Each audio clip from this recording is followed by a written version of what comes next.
When Ryan and I have talked about just like the business model of layer twos, we've talked about it in a sense that like layer twos have this extremely amazing property in which that they don't have to pay for security. And so it's basically, they're just, they just take Ethereum block space, they mark it up, and then they distribute it and they sell it at a premium, but they spread it out amongst many, many users. And from the perception of the users, it's very, very cheap.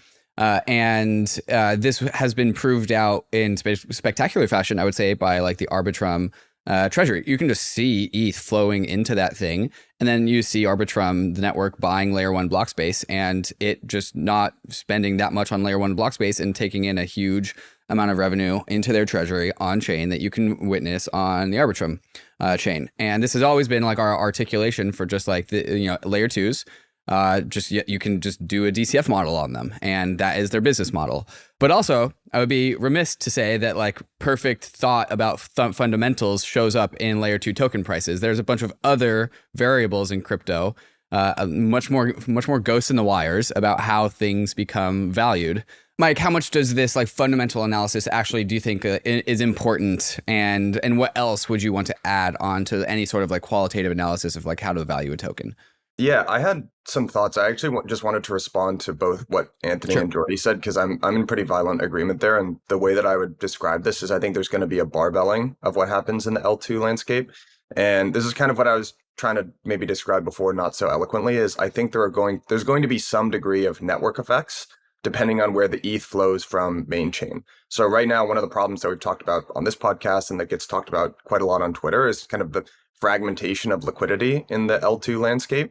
I think that's eventually going to be fixed, but it's going to take a little bit of time to get fixed. So basically the L2s that end up accruing the most amount of liquidity are going to have a big advantage in the meantime. So honestly, my mental model for the way the L2 landscape is going to play out is kind of this barbell of looks like Optimism and ETH are going to be around for a long time. And then I think there's going to be another smaller subset of L2s that do sort of clever tricks to acquire. That tricks has a negative connotation, like clever strategies to acquire some of that ETH, like Blast, regardless of what you think about it.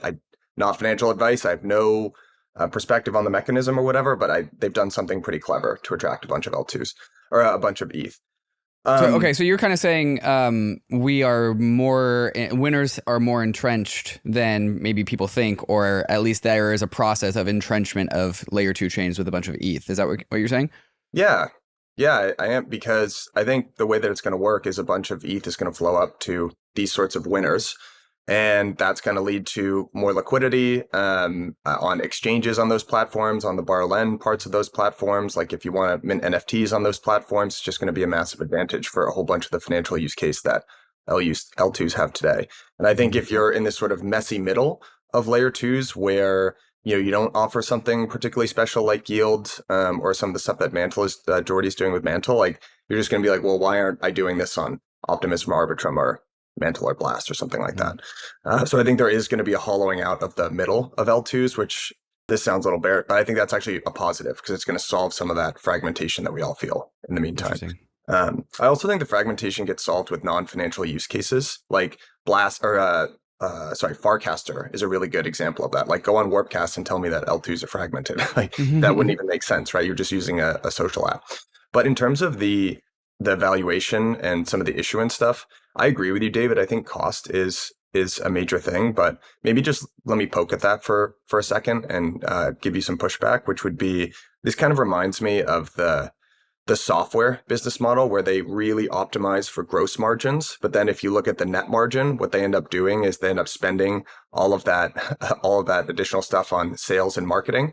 And I think if you actually looked at the issuance of some of the major L2s like Arbitrum or Optimism, you'd see that their issuance doesn't look particularly good in the short term, right? Like OP spent a lot of their token supply on getting base on there. Like if you look at Arbitrum, there's kind of this endless wave of short-term incentive programs, the STIP, long-term incentive programs, and issuance actually doesn't really look particularly great on the L2s. And I think the way that I would thread that needle is there's less spend on security, but they end up making up in this kind of like knife fight for developers and users. So and you're doing something there, Mike. You're kind of redefining issuance as sort of like unlocks as well, which certainly in the short term is a major factor with respect to like outflows and sales of the asset, right? So like you could define issuance as like net inflation, and most of these chains do not have, most of these layer twos do not have inflationary properties. At least the total supply is not increasing. But you're saying that's immaterial because in the short run, you have all of these unlocks, you have all of this token spending, you have these treasuries funding various grants, and the market has to absorb that in some way. That's sort of what you mean, right? Exactly. I'm not sure it really matters from the perspective of the token, whether or not you're paying your native token out to a validator who then turns around and sells it after some period of time, or to an application or something like that, who would then take that as a grant and then dump it on the market in some period of time too. So I think it nets out to be basically the same. What do you think about this, Anthony? Yeah, I mean, I totally agree with that. I think, I mentioned before the VC kind of unlocks, but that's, only one part of it, right? These kind of layer twos have these treasuries where they give out grants and things like that. I mean, Optimism has their retroactive public goods funding thing, which they give out to, they give out a huge amount of OP to people. And as Mike mentioned, Arbitrum has their STIP thing, and they've all got incentives and things like that. I mean, it's just the classic bootstrapping mechanism for a network, right? I mean, layer ones do this by having, well, traditionally they did, the proof of work layer ones, they would have like huge issuance at the start, right? Bitcoin had huge issuance at the start. Ethereum had huge issuance at the start in order to attract miners essentially to the network, right? And a lot of these other layer one proof of stake networks do the same thing, just with proof of stake instead of proof of work, where they kind of front the massive issuance, and then over time will reduce it as fee revenue picks up and kind of makes up for that. But as we've seen, the vast majority of these networks have never been able to do that, right? They've never been able to actually get real demand into their product that they're selling, which, with the layer ones is block space, but the same applies to layer twos, right? They have to be able to sell enough block space and make enough money that way so that they can become self-sustaining and attract enough liquidity as well, so they don't have to keep paying out these incentives to do it. Because we saw the same thing play out in DeFi Summer back in 2020. A lot of incentives paid out. Very few apps made it out of that and actually were long-term sustainable, right? A lot of it was just wasted money, I think. So yeah, I totally agree with that. But also on the these tokens, the tokens themselves, just from a pure kind of like valuation perspective, outside of anything fundamental, I think that they're very similar to layer one tokens in that they have what I like to call a shelling point premium. And what I mean by this is that they are tied to a generalized network. And when people think about what to buy, say you're like, oh, I want to get exposure to Optimism. What are you going to buy? Well, you're going to buy OP, right? You're not going to buy any of the app tokens on Optimism. If you want to get broad exposure to Optimism, you buy OP. If you want to get broad exposure to Arbitrum, you buy ARB. And Optimism even has the base tied to it. So it's like, oh, I want exposure to base, so I'll go buy OP, right? Same with the layer ones. Oh, I want exposure to Ethereum, I buy ETH, so on and so forth. And that's why you see such large valuations on these layer ones and layer twos compared to the apps, because the apps have a very specific, narrow kind of defined thing. Whereas these platforms can be anything. You can be like, oh, I can get exposure to everything by buying this. And it's not really based on kind of, I guess, the fundamentals as we think about it. Like you can't do a DCF on this or anything like that.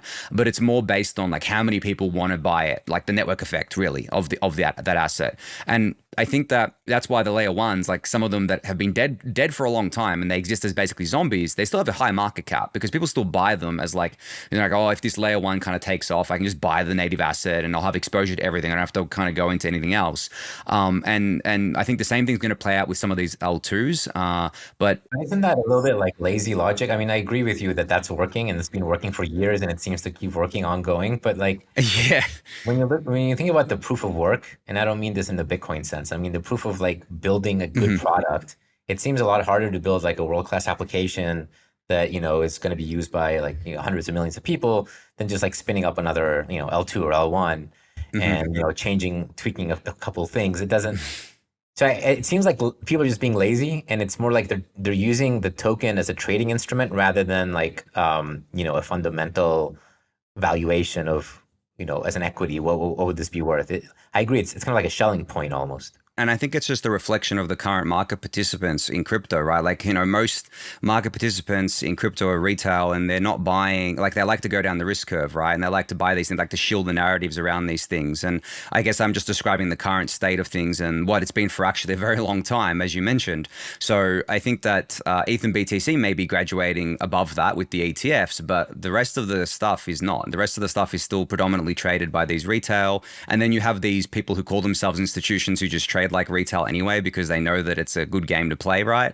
So I think that it plays a huge part in a lot of these valuations, because if you look at, you mentioned the high valuations of like these layer 2s right now, like you actually do a DCF on them right now, and yeah, Mike mentioned they're losing money on paper, right? Massively bleeding money on paper, and they shouldn't be worth what they're worth. But I think bull market things, obviously, but also that kind of like, Schelling point premium to, I'll just buy that because it's a lazy thing, and most people want to be lazy about it. Like, I'll just buy that, don't have to think too hard about it. And that's why things like meme coins are popular too. I like a meme coin because it's just easy to buy. Oh, there's a dog with a hat on it, I'll buy that, cool. So there's a lot of that going on, and that's why we see these absurd valuations. But I think, again, long term, that kind of reality sets in. The narratives can only get you so far. Long term, the reality sets in, and then the smarter players are like, well, I'm not going to hold this in a bear market. I'm not going to hold this when demand is low. I know what's going to happen to this thing. And then that's why we see these things obviously bleed out. To continue leveling up your crypto game, then you need to get on the Bankless newsletter. It's the world's most popular crypto email and is completely free. Just click below to sign up.